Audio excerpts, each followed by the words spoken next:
మహిళా సోదరులతోని నేను అడగదలుచుకున్నా.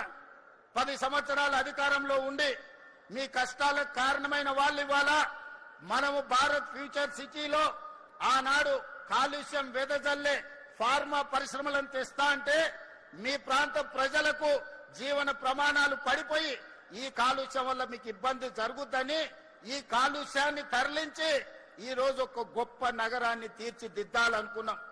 ఈ రోజు హైటెక్ సిటీ ప్రాంతంలో 237 కోట్ల రూపాయలకి ఎకరం అమ్ముడు పోతుందంటే ఆ ఏరియాల ఐటీ కంపెనీలు అదే విధంగా ఫార్మా కంపెనీలు జీసీసీ సెంటర్లు వచ్చినందుకు ఈ రోజు ఆ భూముల విలువ పెరిగింది. ఇవాళ అందుకే ఒక మహానగరాన్ని నిర్మించి ఫార్చ్యూన్ 500 కంపెనీలు ప్రపంచ స్థాయిలో గుర్తింపు పొందిన కంపెనీలు మీ అంతర్జాతీయ నగరానికి తీసుకురావాలని, ఈ ప్రాంతంలో కాలుష్యం లేని పరిశ్రమలను తీసుకురావాలని, ఈ ప్రాంతంలో ప్రజల అవసరాలను తీర్చే అభివృద్ధిని చెయ్యాలని మనం కంకణం కట్టుకొని బయలుదేరితే నిన్న మొన్న బీఆర్ఎస్ వాళ్ళు కారు గుర్తోళ్ళు వచ్చింది. కోయడా ఫ్రూట్ మార్కెట్ కట్టడానికి వీల్లేదంటారు, భారత్ ఫ్యూచర్ సిటీని రద్దు చేస్తామంటారు, రీజనల్ రింగ్ రోడ్డు నిర్మించడానికి వీల్లేదంటారు, రీజనల్ రింగ్ రైలు అవసరం లేదంటారు, వరంగల్లో ఎయిర్పోర్టు అవసరం లేదంటారు, ఆదిలాబాద్ లో ఎయిర్పోర్టు అక్కర్లేదంటారు, పాలమూరు రంగారెడ్డి ఎత్తిపోతల పథకాన్ని పూర్తి చేసి రంగారెడ్డి జిల్లా వరకు నీళ్లు తరలిస్తామంటే ఆ ప్రాజెక్టు కూడా తట్ట మట్టి తీయడానికి వీల్లేదంటారు. మహారాష్ట్రతో మాట్లాడి తుమ్మిడియేటి దగ్గర గోదావరి జలాలను శ్రీపాద ఎల్లంపల్లికి తీసుకొస్తామంటే అది కూడా నిర్మించడానికి వీల్లేదంటారు.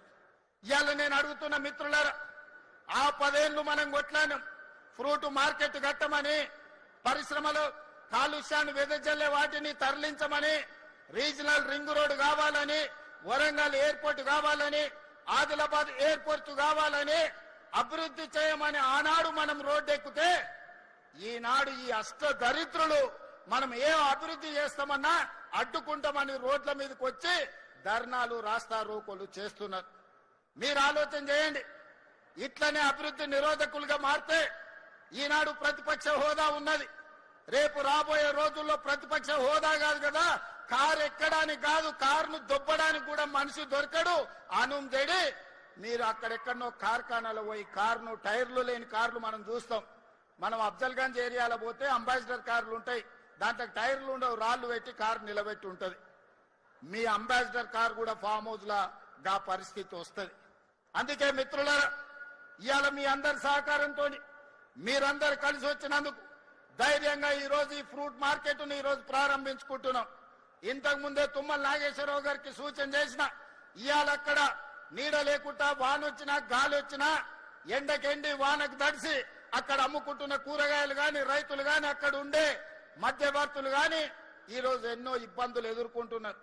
6 నెలలు ఇక్కడ రాత్రి పగళ్ళు పని చేపించి డిసెంబర్ నుంచే ఈ ప్రాంతంలో కూరగాయలు పండ్లు అమ్ముకునే విధంగా ఇక్కడ పనులను ప్రారంభించాలి. 100% అభివృద్ధి 2 ఏళ్లలో పూర్తి చేయాలని నేను తుమ్మల నాగేశ్వరరావు గారికి సూచన చేసిన.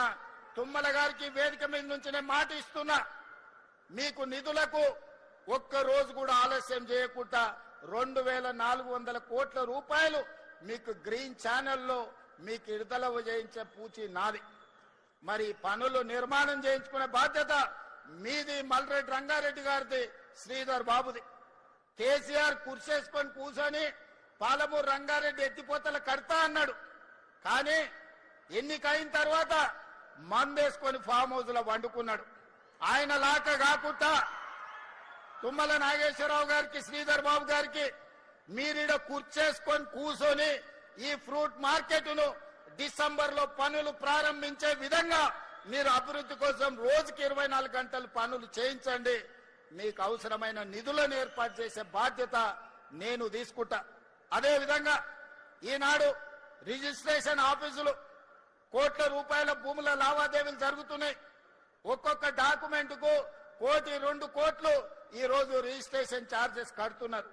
కానీ సబ్ రిజిస్ట్రార్ ఆఫీస్కి పోతే కూర్చోనికే కూర్చుంటుందా ఒకసారి ఆలోచన చేయండి.